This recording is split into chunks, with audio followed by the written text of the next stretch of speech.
Today we're gonna talk about fennel bulbs. This one is nearly up to size. It has around 11 centimeter length.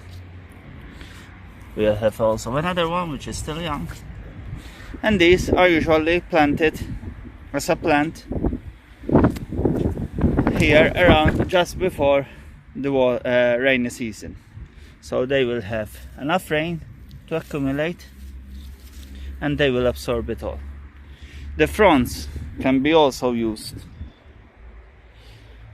in the kitchen. They are usually used as herbs.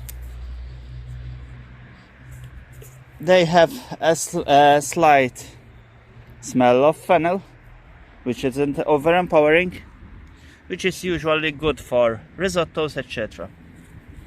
These ones are usually harvested when they grow a little bigger. All the fronds go away and we cut and we chop and cook the bulb.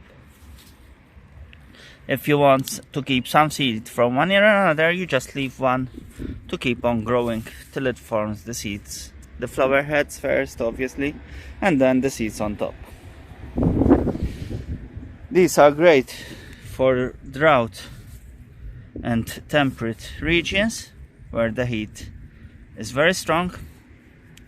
As we all know, fennel is lives mostly in dry areas in the Mediterranean region.